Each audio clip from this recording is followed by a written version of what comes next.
नमस्कार, मैं हूं आशीष चित्रांशी और आप देख रहे हैं द न्यूज लॉन्चर। फिर समंदर से एक बड़ी खबर और भारत से जुड़ी हुई भी बड़ी खबर है। एक बड़े जहाज पर ओमान के तट के पास, ओमान का तट यानी होर्मुज के बिल्कुल करीब, क्योंकि होर्मुज में ओमान और ईरान दोनों की भागीदारी है। और ईरान जो भी होर्मुज को लेकर डील कर रहा है उसमें ओमान को भी वो मानता है। हालांकि ओमान पर भी उसने हमले किए हैं, क्योंकि ओमान में अमेरिका बेस बना रखा है और अमेरिकी बेस पर हमला हुआ है, ओमान पर हमला नहीं हुआ है। तो ओमान के तट के पास एक बड़े कमर्शियल शिप पर एक और हमले की खबर है। अभी ये हमला आईआरजीसी ने किया है या अमेरिका ने किया है, इसकी पुष्टि नहीं हुई है। इसीलिए भारत की तरफ से जो उस पर बयान भी आया है, उसमें भी किसी देश का जिक्र, कोई जिक्र नहीं है। उसमें हमले नहीं होने चाहिए, वही जो 4-5 महीने 6 महीने से राग अलाप रहे हैं। हमने समंदर में आवाजाही सुगम होना चाहिए, व्यापार सुगम होना चाहिए, हमले नहीं होने चाहिए। वही विश्व का कल्याण हो, विश्व में एकता हो, मानव जाति में शांति हो, उसी टाइप का सब कथा के बाद वाला पंडित जी के नारे लगाए हैं भारत ने। इसमें 11 कमर्शियल शिप पे 11 भारतीय थे, जिसमें 10 तो वहां से छलांग लगा दिए, रेस्क्यू वगैरह करके वहां पर बचा लिया गया उनको। लेकिन एक भारतीय इस घटना में भी लापता है। इसके पहले भी जब घटना हुई थी तो 3 लापता थे, बाद में तीनों मृत पाए गए। ये सुरक्षित बचे, ये हम कामना करेंगे। लेकिन कुल मिला जुला करके अब स्थितियां आउट ऑफ कंट्रोल हो चली हैं, क्योंकि ये सेकेंड फेज है। फर्स्ट फेज तो इंस्टेंट होता है कि चलो हो गया, युद्ध हो गया, झगड़ा हो गया, संघर्ष हो गया। सेकेंड फेज का मतलब है कि अब फर्स्ट फेज की भूल चूक लेनी देनी का भी हिसाब होगा। और इस सेकेंड फेज में बार बार अमेरिका ईरान की न्यूक्लियर सिटी, परमाणु शहर बुशहर पर जो धमाके कर रहा है, फिर बुशहर से धमाके की खबरें आई हैं। और बुशहर में धमाके की खबरों को स्पेसिफिक ईरान ने ट्वीट किया है, अलग से बुशहर को फोकस करते हुए कि बुशहर में धमाके हो रहे हैं। और इसी बीच मुस्तफा खामनेई बड़े समय के बाद, बहुत लंबे अंतराल के बाद, जो अपने पिता आयतुल्ला अली खामनेई के जनाजे में भी, अंतिम विदाई में भी नहीं नजर आए थे, बाकी उनके तीनों भाई नजर आए थे। मुस्तफा खामनेई का ऐलान, इसने इस संग्राम को और भीषण बनाने का संकेत दे दिया है। मुस्तफा खामनेई ने अपने पिता की शहादत का बदला लेने का ऐलान किया है, और सिर्फ पिता का नहीं, उन्होंने कहा है कि मेरे पिता और बाकी जितनी शहादतें हुई हैं उनका बदला लिया जाएगा। अब तक आपने लाखों करोड़ों लोगों की भीड़ में बड़े बड़े 100-100 मीटर के जो है बैनर्स देखे थे, किल ट्रंप के, वी विल किल ट्रंप। वो ऑफिशियली नहीं, वो जनता थी, वो जनता की भावना थी। लेकिन जनता की भावना को अगर लीडर अपनी जुबान से बोल दे, ऐलान कर दे, तो फिर वो पॉलिसी में तब्दील हो जाती है। जब तक भारत की जनता ये कह रही है कि मोदी जी बेईमानी से चुनाव जीत रहे हैं, और मोदी जी यही बात अगर जिस दिन कह दें संसद में कि हाँ जी हम जीतेंगे इसे बेईमानी से, तो फिर पॉलिसी बेईमानी बन गई। अभी पॉलिसी में नहीं बनी है, अभी पॉलिसी में तब्दील नहीं होती है। जनता के मनोभावनाओं को लीडर शब्द देता है तो वही पॉलिसी हो जाती है। मोटा मोटी हम अभी नहीं बता रहे हैं कि संसद में संवैधानिक प्रक्रिया क्या है, उसकी बात नहीं कर रहे। तो मुस्तफा खामनेई ने खुलेआम कर दिया ऐलान। अब इस ऐलान के साथ थर्ड वर्ल्ड वॉर की आहट, जिसकी चर्चा हम कर रहे थे, अब एक्सपर्ट करने लगे हैं। और एक्सपर्ट जब ये चर्चा करने लगे हैं तो देशों की गिनती करने लगे हैं कि कौन, कितने देश किधर से आएंगे, कितने देश किधर से आएंगे, कौन न्यूट्रल रहेगा। स्विट्जरलैंड, नॉर्वे, न्यूजीलैंड जैसे देशों की गिनती हो रही है कि वो न्यूट्रल रहे हैं, न्यूट्रल रहेंगे। इंडोनेशिया का नाम लिया जा रहा है, जो एक्सपर्ट्स चर्चा कर रहे हैं उसमें इंडोनेशिया का नाम भी है कि न्यूट्रल पे। लेकिन भारत का नाम न्यूट्रल में नहीं, भारत का नाम भारत के एक्सपर्ट्स बता रहे हैं कि नहीं, हम राजनयिक चर्चाएं उस वक्त कर रहे होंगे जब विश्व युद्ध कर रहे होंगे। मतलब इनको क्या कहें, मुंह से कुछ गलत शब्द न निकल जाए, विश्व युद्ध होगा तो ये राजनयिक चर्चा कर रहे होंगे। अरे भाई, बात ही कर देते हैं ये सब। लिखा है भैया, लिखा है एक जगह। जब सारा एक्सपर्ट की बात हो गई तो बीच में नीचे कहा कि भारत भारत राजनयिक चर्चा उस समय करेगा अपने हितों को ध्यान में रखते हुए। चलिए, अब भाव को ले आइए तो सारी चर्चा एक ही साथ समेट लेते हैं। स्वागत है भाव। लाइए, सबसे पहले एक फिर से बुरी खबर है, भारत के लिए बुरी खबर है। विदेश मंत्रालय ने अपना बयान जारी कर दिया है, ऑफिशियल स्टेटमेंट।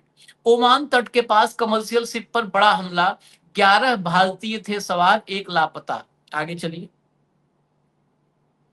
ईरान ने होर्मुज में कमर्शियल शिप पर किया अटैक, 11 भारतीय थे सवार, अब भारत का आया रिएक्शन। आगे चलिए, लाइए जरा क्या एक्शन रिएक्शन सब दिखा दिया जाए। विदेश मंत्रालय के अनुसार ओमान तट पर वाणिज्यिक जहाज जीएफएस गैलेक्सी को निशाना बनाकर किए गए इस हमले के तुरंत बाद राहत और बचाव कार्य शुरू कर दिया गया था। जहाज पर सवार 11 भारतीयों में से 10 को तो बचा लिया गया, लेकिन एक लापता भारतीय की तलाश अभी भी जारी है। ओमान में मौजूद भारतीय दूतावास स्थिति पर पैनी नजर रखे हुए है और चल रहे सर्च रेस्क्यू ऑपरेशन में ओमान के अधिकारियों के साथ सक्रिय रूप से समन्वय कर रहा है। भारत ने संकट के इस समय में सहयोग देने के लिए ओमान के अधिकारियों का आभार व्यक्त किया है। आगे चलिए। ओमान कई बार रेस्क्यू कर चुका है। मंत्रालय ने अपने बयान में इस बात पर गहरा दुख और चिंता व्यक्त की है कि इस क्षेत्र में वाणिज्यिक जहाजों पर हमलों की घटनाएं लगातार बढ़ती जा रही हैं, जो बेहद चिंताजनक है। भारत सरकार ने वैश्विक मंच से एक बार फिर दोहराया है कि क्षेत्र में तनाव को तुरंत कम किया जाना चाहिए। इसके साथ ही जारी राजनयिक वार्ताओं को किसी तार्किक और शांतिपूर्ण समाधान तक पहुंचाया जाना बेहद जरूरी है, ताकि पूरे क्षेत्र में फिर से शांति और स्थिरता लौट सके। आगे चलिए।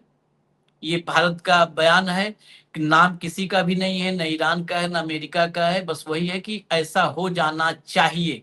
अच्छा, इस पर रोक दीजिएगा जरा, इसको हटाइए, इस पर आएंगे। पहले एक जहाज पर हमला, और भारतीय या भारतीय क्रू वाले जहाजों पर सबसे ज्यादा हमले हो रहे हैं। अगर अनुपात देखा जाए तो हमको लगता है 50-60% हमारा अकेले हिस्सेदारी है इस मतलब नहीं, दुखद घटनाओं में। मुझे तो दया आती है भारत के प्रधानमंत्री पे। हम घर पे बोल सकते हैं, कोई इंटरनेशनल फोरम तो है नहीं हमारा। दया आ सकती है क्योंकि जब इनकी बात हुई अमेरिका के प्रेसिडेंट डोनाल्ड ट्रंप पे, तब ये बात जरूर निकली थी कि कहीं ना कहीं इस बात का जिक्र होगा कि आपके नेवी ने हमारे जहाज को क्यों टारगेट बनाया और भारत के बारे में ये। तो उस टाइम पे नरेंद्र मोदी जी ने अमेरिका को ये नहीं कहा कि आपके नेवी ने हमको टारगेट बनाया। उन्होंने इतना ही कहा कि अंतर्राष्ट्रीय स्तर पर कमर्शियल जहाजों की आवाजाही सुरक्षित हो जानी चाहिए, क्योंकि पूरे विश्व में भारतीय लोग इस सर्विस प्रोवाइडिंग में बहुत ज्यादा इन्वॉल्व है। हमारे हजारों के तादाद में, लाखों के तादाद में भारतीय जो शिप पे काम करते हैं, मर्चेंट नेवी में काम करते हैं, उनकी भी सुरक्षा हमको लगता है होनी चाहिए। बस इतना एक रेफरल करके निकल लिए प्रधानमंत्री की इतनी हिम्मत नहीं थी कि वो बोल दे कि हमारे 3 लोग मारे गए और इसकी जिम्मेदारी कौन लेगा, हमारे जहाजों पे हमले आप कर रहे हो, इसकी जिम्मेदारी कौन लेगा। ये बोलने की हिम्मत ना औकात इनकी थी। तो आप इनसे कुछ और एक्सपेक्ट मत करें। कुछ नेता ये कहेंगे कि इस देश में इतनी सारी पॉपुलेशन है, कुछ लोग मर गए तो क्या करेंगे। कुछ लोग कहेंगे कि भैया उनकी किस्मत में मौत थी, हम क्या कर सकते हैं, सब ऊपर वाले की कृपा है। कुछ लोग ये कहेंगे कि भाई प्रधानमंत्री तो ये कहेंगे कि भैया वो मरे, वो काम करने के लिए गए थे ना, मेरे को पूछ के थोड़ी गए थे और मेरे लिए थोड़ी गए थे। इस देश में तो सिर्फ अडानी और अंबानी ही आपके लिए काम करते होंगे, बाकी तो सब देश के लोग कोई आपके लिए कोई काम ही नहीं करते, कोई लेना देना भी नहीं है। 700 किसानों के मरने पे यदि आप ये बात कहते हो तो।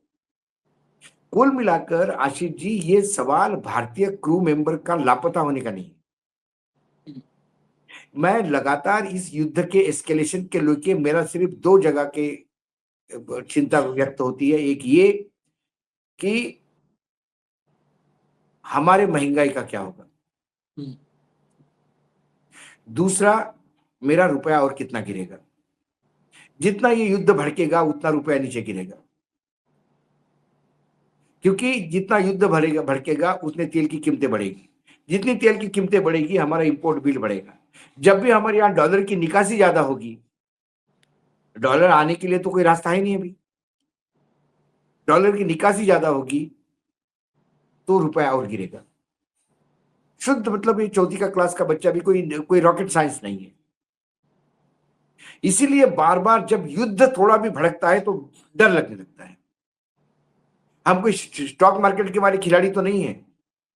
स्टॉक मार्केट में तेजड़िया जो तेजी का खेलते हैं, जिसको बुल कहते हैं, जो तेजी का खेलते हैं, वो जैसा ही थोड़ा सा अमेरिका से आया कि भाई हमारे बीच में शांति संधि हो गई है, दूसरे दिन शेयर मार्केट टन करके ऊपर चले जाता है, तेजड़िया हावी हो जाता है, हो गया युद्ध खत्म, हो गया हो गया हो गया हो गया हो गया। हम कोई शेयर मार्केट के प्लेयर नहीं कि एक स्टेटमेंट पे हम बार बार कहते हैं युद्ध बंद हो, ये हमारी दिली इच्छा है, लेकिन होता दिखाई नहीं दे रहा है। पूरा 2026 भी ये युद्ध खींच गया तो कोई आश्चर्य नहीं होगा, क्योंकि जब तक या तो ईरान को समाप्त होना होगा या इजराइल को समाप्त होना होगा, इसके बगैर ये युद्ध समाप्त नहीं होगा आशीष जी। जब जब युद्ध समाप्ति की ओर गया, जब जब शांति वार्ता हो गई, जब अब लगा कि शांति स्थापित हो गई है, तब तब इजराइल ने अपना रूप अलग एक खेल कर दिया और फिर युद्ध भड़का दिया।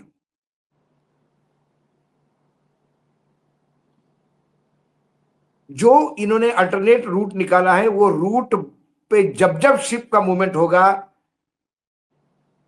ईरान हमला करेगा, इसके रिटेलिएशन में अमेरिका हमला करेगा, उसके रिटेलिएशन में फिर ईरान अमेरिका के मित्र देशों में जा जा अमेरिका के मिलिट्री बेस है वहां हमला करेगा।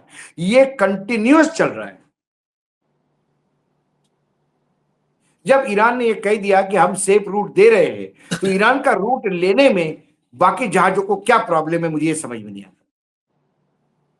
जब इस्लामाबाद अकॉर्ड में ये तय हुआ था कि ईरान ही कंट्रोल करेगा हरमुज को और ईरान पैसेज भी देगा, ईरान ने जहाज भी छोड़े, तो अल्टरनेट रूट जबरदस्ती, ये खुरापत करने वाली बात है। अभी हम आपको स्टेटमेंट दिखा दे रहे हैं, इसी में स्टेटमेंट जो अभी आपने कहा एग्जैक्ट वही पॉइंट ईरान ने आज भी स्टेटमेंट जारी किया। और ईरान इन हैदराबाद, ईरान इन बॉम्बे, ईरान इन हैदराबाद, जहां जहां उसके वाणिज्यिक वो हैं, ईरान इन हैदराबाद ने इस बात को बिल्कुल क्लियर किया है। आपको जरा खबर में आगे पढ़िए, दिखाएं। अब ये जहाज पर हमला ये कहां किस दिशा में, अब दुनिया में क्या चर्चा होने लगी। देखिए, ईरान ने 6 अमेरिकी बेसों पर हमला किया। ट्रंप ने बदले में 3 रात में 300 टारगेट्स किए तबाह। हालांकि ये सब क्या कहे, हेडलाइन पलट देते हैं। ईरान, अमेरिका ने हमले किए, फिर उसने तबाह किए। चलिए आगे चलिए। बदले में अमेरिका नहीं किया, अमेरिका ने पहले किया है। विशेषज्ञों का मानना है कि दोनों पक्ष पूर्ण युद्ध नहीं चाहते, लेकिन गलतफहमी से बड़ा टकराव हो सकता है। ईरान अपनी मिसाइल और ड्रोन तकनीकी से क्षेत्र को अस्थिर कर सकता है, जबकि अमेरिका की वायु और नौसैनिक श्रेष्ठता ईरान को भारी नुकसान पहुंचा रही है। ओमान जैसे देश मध्यस्थता की कोशिश कर रहे हैं, लेकिन ट्रस्ट की कमी बड़ी समस्या है। ईरान का नया नेता अभी सार्वजनिक रूप से दिखा नहीं है, लेकिन उसका बयान सख्त है। अमेरिका में ट्रंप प्रशासन मजबूत जवाब दे रहा है। आने वाले दिनों में बातचीत और हमलों में से एक होगा। फिलहाल स्थिति तनावपूर्ण और होर्मुज का भविष्य अनिश्चित है। ये एक्सपर्ट्स कह रहे हैं कि हालात अब तनावपूर्ण होते जा रहे हैं। जरा आगे चलिए और आगे। इन तनावपूर्ण, हाँ ये देखिए, ईरान इन हैदराबाद। अब ये एक्सपर्ट है। अब ईरान क्या कह रहा है, this is a reciprocal commitment, one side cannot be expected to comply while the other fails to meet its obligations। और बहुत पॉइंट वाइज उसने लिखा है, देखिए क्या क्या है। ये रेसिप्रोकल कमिटमेंट है, एक तरफा इसमें जो है नहीं कोई पूरा कर सकता है कमिटमेंट को। फर्स्ट पॉइंट इसमें लिखा, Iranian arrangement will no charge for 60 days. ये जो पहला प्राथमिक रूप से बना था, जिसके भी भाव ने चर्चा की, उसको दोबारा उसने पॉइंट में लिखा कि Iranian arrangement with no charges for 60 days, यानी होर्मुज में 60 दिन की व्यवस्था, जब तक ये फाइनल अभी जो मतलब एक पूर्णकालिक जो समझौता होना था, उस समझौते के लिए एक अंतरिम 14 सूत्रीय अंतरिम समझौता हुआ था, उस अंतरिम पर उसी आधार पर फाइनल रूप दिया जाना चाहिए था। अंतरिम में क्या पॉइंट था कि जब तक ये 60 दिन की वार्ता की अवधि थी, 60 दिन तक ईरान जो है बिना कोई शुल्क लिए हुए, मतलब कोई टोल फोल नहीं लेगा, और ईरान ही होर्मुज का अरेंजमेंट करेगा। क्यों आप उससे भगे, कौन भगा? अब देखिए, पैराग्राफ वाइज बताया है, हवा हवाई नहीं। Paragraph 5 quote unquote, Upon the signing of this MOU, the Islamic Republic of Iran will make arrangements using its best efforts for the safe passage of commercial vessels with no charges for 60 days only, from the Persian Gulf to the Sea of Oman and vice versa. इतना साफ quote unquote clause के साथ उसने बता दिया। America के पास है जवाब। जब वो एग्रीमेंट हमारे पास भी था, अपन ने उसी बेस पे हम कह रहे हैं कि जब अच्छा उन्होंने शुरू भी कर दिया, जैसे एग्रीमेंट साइन हो गया उन्होंने सेफ पैसेज देना चालू कर दिया। उन्होंने साथ में ये भी कहा कैटेगरिकली कि बाबा उसमें बहुत सारे माइंस पड़े हुए हैं, सी माइंस, कोई जहाज विस्फोट से उड़ जाएगा बहुत भारी नुकसान होगा। हम चाहते हैं कि हम एक रूट बना के देंगे, आप उस रूट से निकलेंगे। और तमाम जहाज निकल रहे हैं, चीन के जहाज निकल रहे हैं, रशिया के जहाज निकल रहे हैं, इंडिया के जहाज जो ईरान के रूट से निकल रहे हैं वो निकल रहे हैं। जब ये सारी व्यवस्था होगी तो एक अल्टरनेट रूट तैयार करने की क्यों जगह पड़ी? ये बिना वजह इस एग्रीमेंट को छेड़ने का एक प्रयास है। अमेरिका बेसिकली हार्मुज का कंट्रोल चाहता है आशीष। हार्मुज का कंट्रोल करके अमेरिका पूरा ऑयल एनर्जी पे वर्ल्ड के कंट्रोल करना चाहता है। अब दर्शक कहेंगे कि 20% तो ऑयल वहां से आता है। सवाल 20% ऑयल का नहीं है, वही 20% ऑयल पूरे विश्व के क्रूड ऑयल का रेट तय करते हैं। यदि उस 20% का टेटुआ दबा दिया तो 80% अपना भाव तन्न करके बढ़ा देते हैं और दुनिया को सारा परेशानी हो जाती है, इंक्लूडिंग अमेरिका। इराक ऑलरेडी उनके पास है, ईरान पे कब्जा करना चाहते हैं, वो होने नहीं दे रहा है। सारे मिडिल ईस्ट कंट्रीज उन्होंने अपने गुलाम बना के रखे हैं, मिलिट्री बेस दे के। और यदि हार्मुज उनके कंट्रोल में आया तो फ्लो ऑफ एनर्जी अमेरिका तय करेगा और डॉलर की सुप्रीमेसी बनाए रखेगा। इस युद्ध की परिणति ऐसा नहीं हो आशीष जी कि डॉलर ही अपनी वैल्यू खो दे।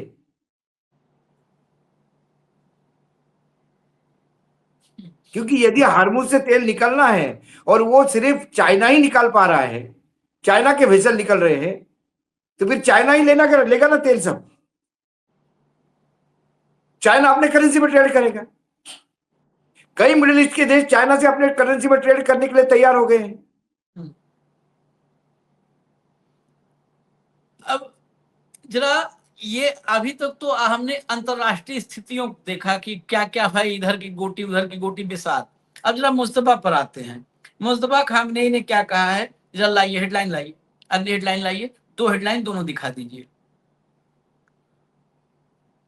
ये नहीं भाई, चलो अच्छा ठीक है, इसको ले आए तो लगा दो। जब ले आए हो तो लगा दो आप, क्योंकि इसको लगा दोगे आप तो इसके बाद वो कंटिन्यूटी में ऐड हो जाएगा।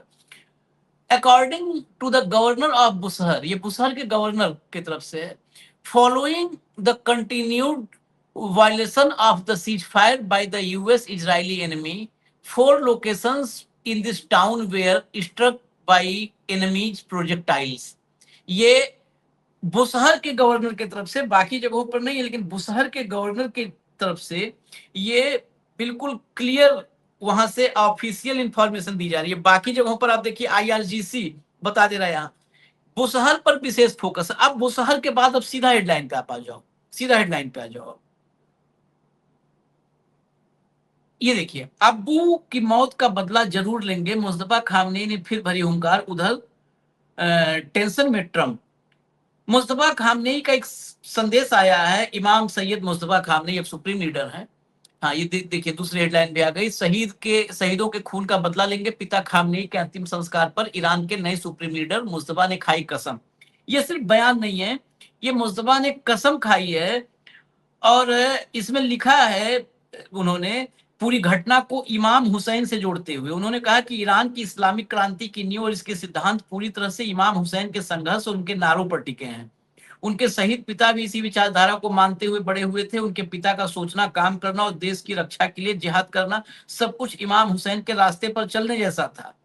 मुस्तफा खामनेई ने आगे कहा कि उनके पिता ने इमाम हुसैन के बताए रास्तों को न सिर्फ अपने जीवन में उतारा बल्कि अंत में इसी विचार के लिए अपने खून का बलिदान भी दे दिया। इस भावुक और आक्रामक संदेश के बाद अब खाड़ी देशों और पश्चिमी दुनिया में तनाव काफी बढ़ गया है। ईरान के सुप्रीम लीडर ने साफ कर दिया है कि वे अपने नेता की मौत का बदला लेने के लिए किसी भी हद तक जाने के लिए तैयार हैं। ये लाइन आखिर में जो आखिरी लाइन, बाकी तो मैं स्टेटमेंट का सारांश बताया, लेकिन ये बहुत महत्वपूर्ण है कि बदला लेने के लिए किसी भी हद तक जाने के लिए तैयार भाव, या हम कहीं तक जाएंगे। अब इसके बाद मैं आपको एक फुटेज दिखाता हूं, फिर वर्ल्ड वार वाले पे देशों पे चर्चा करेंगे।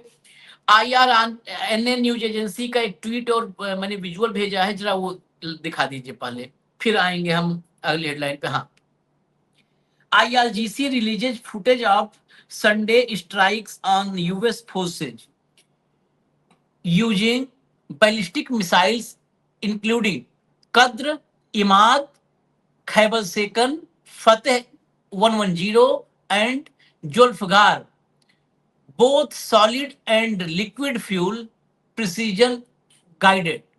ये बिल्कुल लक्ष्य आधारित मिसाइलें, और कितनी मिसाइलें, ये जब गिनती करवाना शुरू कर दे, आप कुछ पिछली बार का युद्ध याद करिए, जब गिनती करवाना शुरू कर दे इमाद, खैबर सेकंड, तब समझिए कि अब मिसाइल भंडार खुल चुके हैं। और साथ में उसने ये चला दीजिए आप, ये साथ में जारी किया है बाकायदे विजुअल के साथ। ईरान में हमेशा ये रहता है विजुअल, और पूरा जारी करते हैं मिसाइलों पर। हर बार मिसाइलों पर अलग अलग संदेश लिखे जाते हैं। हर बार उनके यहाँ है कि पहली लहर, दूसरी लहर, पिछली बार का युद्ध था तो उसमें 90वीं लहर, 92वीं, 94वीं लहर तक गया था मामला।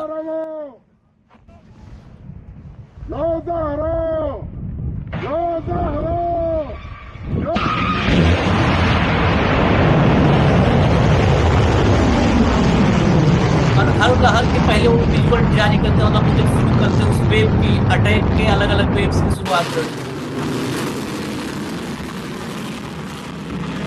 ये युद्ध विराम के बाद जब से युद्ध रुका था, ये विजुअल आने बंद हो गए थे, क्योंकि युद्ध नहीं था, वो बीच बीच में होता था तो वो एग्रेशन रिटेलिएशन टाइप का हो जाता था, 1 घंटा 2 घंटा का।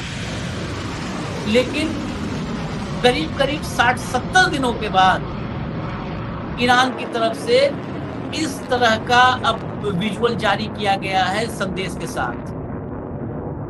ये उस गंभीरता को, जिस गंभीरता की हम बात कर रहे हैं, विश्व युद्ध वाली गंभीरता, उस विश्व युद्ध वाली गंभीरता को ये विजुअल्स स्टेब्लिश करते हैं। अब हमारे यहाँ तो हेडलाइनें वैसे ही काम चलाओ हेडलाइनें छपती हैं, लेकिन फिर भी रेफरेंस के लिए हम चर्चा उस पर अपने हिसाब से चलाते हैं कि हटा दीजिए ऐसे तो मिसाइलें, फिर वो पूरा का पूरा वो 2 मिनट का रिलीज करता है ईरान।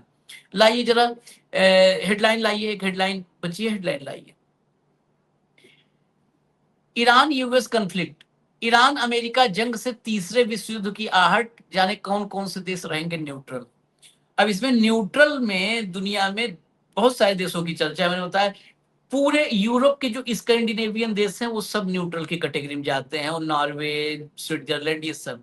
उसके बाद जहां अभी मोदी जी डंका बजाए न्यूजीलैंड में, वो न्यूजीलैंड है। हमारे आसपास के देश भी, भूटान हो गया, श्रीलंका हो गया, इंडोनेशिया हो गया, ये सब के सब न्यूट्रल है। और इंडोनेशिया ऐसी कंडीशन में भी न्यूट्रल। अब सोचिएगा भाऊ, ये बड़ा लॉजिक की बात है, इस्लामिक वर्ल्ड में सबसे ज्यादा मुस्लिम पॉपुलेशन वाला देश है। इंडोनेशिया से बड़ा कोई भी इस्लामिक कंट्री नहीं है पॉपुलेशन में, कोई भी नहीं है। उसके बावजूद इंडोनेशिया न्यूट्रल की, भाई लड़ लो तुम लोग, अपना फरिया लो, फाइनल कर लो, वो युद्ध से दूरी, वो न्यूट्रल। लेकिन भारत पर अभी भी एक्सपर्ट्स की भी राय में भारत के स्टैंड पर कोई अपनी राय देने की स्थिति में नहीं है। नहीं नहीं नहीं नहीं, भारत, मैं अभी बताता हूं, भारत इजराइल अमेरिका के साथ जाएगा।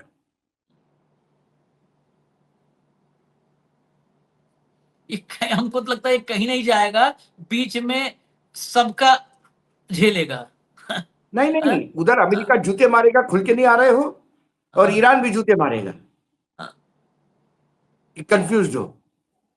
अरे श्रीलंका जैसा छोटा देश हाँ जब ईरान के जहाज को उन्होंने पनाह दी और अमेरिका ने आंखें दिखाई तो उन्होंने कहा "ए, ना, हमको कोई लेना देना नहीं है आपकी राजनीति से, हाँ हम न्यूट्रल है, हमारे यहाँ शिप डूब रहा था, हमने बचा लिया, लोग हमारे यहाँ आए हैं और हम रखेंगे उनको। और हमारे यहाँ इजराइल क्या हमारा कह रहा है? गेस्ट था, हाँ, आइसिस डेना हमारा गेस्ट था, जिस जहाज को मार दिया 100 से ज्यादा वो हमारा गेस्ट नौसैनिक। था, हमारे यहाँ नेवल एक्सरसाइज के लिए आया था। वो अपना खेल करते हैं, लेकिन हमारी स्थिति क्या है? पाकिस्तान किधर जाएगा, उसके बाद चाइना कहां जाएगा, रशिया कहां जाएगा, नॉर्थ कोरिया कहां जाएगा, ताइवान कहां जाएगा, जापान कहां जाएगा? ये तो भाव वैसे मैं बताऊं ना हो तो बेहतर है, लेकिन जैसे आपने हम तो कहा बार बार, एक लेकिन ये इजराइल, मैंने क्या कहा, या तो इजराइल को खत्म होना होगा या ईरान को खत्म होना होगा। उसके पहले ये युद्ध रुकना बहुत मुश्किल लग रहा है मुझे। नहीं, विश्व युद्ध ना हो तो बेहतर है, लेकिन बहुत तकनीकी चीज है ये। आखिरी सवाल, देखिए एक रिपोर्ट भी आई थी जब ईरान और इजराइल अमेरिका का युद्ध चल रहा था, एक रिपोर्ट भी आई थी कि भारत इजराइल को गोले बारूद, भारत में गोले बारूद का सप्लाई, जो भारत का डिफेंस अरे आप एक्सपोर्ट भी बहुत जहाज, करते हैं ना, तो गोले अरे बारूद देते हैं। जहाज पकड़े थे जब प्रधानमंत्री इटली थे तो उन्होंने जहाज रोक रखे थे। एग्जैक्टली वही। हमारे यहाँ का लोहा जा रहा था इजराइल, जबकि इजराइल को लोहा सप्लाई करने के लिए यूनाइटेड नेशंस का सैंक्शंस था।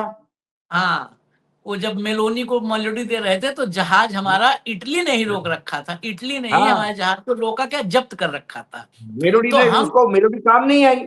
उसने कहा कि मूर्ख हाँ बना रहे हो क्या, हाथ में मेलोडी हाँ दे रहे हो और उधर गोले बनाने के लिए लोहा दे रहे हो। हाँ, तो असली टेक्निकल यहीं पे सवाल कि हमारा तो इस्टेब्लिश, ये तो इस्टेब्लिश हो चुका उस केस से कि हम गुप्त रूप से इजराइल इजराइल को गोला बारूद देते हैं। भाई, अगर इस गोला बारूद, इस लॉजिस्टिक सपोर्ट पर हम वर्ल्ड वॉर में अगर ऐसी स्थिति पैदा होती है, घिर गए, आ गए, और जैसे आपने कहा कि हम उधर जाएंगे, उधर गए, तो पूरी दुनिया में सबसे बुरी स्थिति में, सामरिक रूप से यहीं पर युद्ध की नीति, सबसे बुरी स्थिति में हम होंगे, क्योंकि हम होंगे उधर, लेकिन हम अमेरिका तक तो आईसीबीएम भेजना पड़ेगा। हम तो बगल में हैं, रूस, चीन, सारे के बीच में बैठे हुए हैं। ऐसा है आशीष जी, हाँ, मैं बड़ी गहरी बात कहने जा रहा हूँ, समझ, मतलब दर्शक समझ जाए इस बात को। आप तो यूं ही पकड़ लेते हैं हमारी बात के पहले शब्द से ही। सिर्फ गुफा में लेटने से आध्यात्म नहीं आता, फोटोग्राफर के साथ गुफा में फोटो खींचने से मेडिटेशन नहीं आता। यदि आप आध्यात्म में आपका बहुत अच्छा है, आप योगा करते हैं, आप मेडिटेशन करते हैं, तो आप काम और क्रोध पे कंट्रोल रखते हैं। शब्द ये देख लीजिए, काम और क्रोध, इसी पे कंट्रोल नहीं हुआ, इसलिए तो नाच रहे हैं आज हम एफस्टीन फाइल के चक्कर में। नहीं तो 12 किसको साल में पता है बहुत देश का काम क्या किया है होता है? भाऊ, 12 साल में बहुत काम किया है, बीजेपी वो खुद सारा गिनवा रही काम, है। अरे सारा डॉक्यूमेंटेशन एफस्टीन में है, 12 साल जो काम किया है, बहुत काम ही है हमारे यहाँ लोग। हाईवे नहीं छोड़ते भाई, हाईवे पे खेल कर इसीलिए, लेते हैं, धाकड़ लोग हैं इसी, हमारे यहाँ। तो हाँ हाँ कुल ताकत, मिलाकर हमारे यहाँ, ये चाहे अमेरिका का डोनाल्ड ट्रंप हो या हमारे जो मोदी जी हो, कहीं ना कहीं कुछ तो है कि जिसके चलते हम इजराइल के सामने नतमस्तक हो रहे हैं। क्या हमारे यहाँ जो बात हम समझ रहे हैं, दुनिया समझ रही है, क्या हमारे यहाँ के विदेश मंत्रालय में सब ऐसे ही लोग बैठे हैं क्या? सब पता है, सब जानते हैं, लेकिन बोलेंगे क्या? पुरी साहब ने गेट खोल दिए थे, वो देश को पेट्रोल दे रहे हैं, पेट्रोल देश में बेच रहे हैं, आग अमेरिका में लगाए वो, और उस आग में, कामाग्नि भी तो आग ही होती है, उस आग में ही पूरा देश जल रहा है आज। वहां अमेरिका जल रहा है, चलिए, यहाँ हम जल रहे हैं। हम तो तो कुल चाहते हैं कुछ मिलाकर भैया, हमारी स्थिति मतलब बहुत दयनीय, आप बिल्कुल सही कह रहे हैं, ना इधर के ना उधर के। अब यही आशंकाओं के बीच ये सब एनालिसिस करना पड़ता है, ना हो तो बहुत अच्छा है, लेकिन जब दुनिया में ये सब चर्चाएं होती हैं तो हमें भी चर्चा करनी पड़ती है, क्योंकि दुनिया में सबसे बड़ी आबादी वाला मुल्क है हमारा, तो हमें भी चर्चा करनी पड़ती है। इजाजत दीजिए, हमें अपडेट जो भी होगा लेकर आएंगे। धन्यवाद भाऊ, बहुत बहुत धन्यवाद, नमस्कार।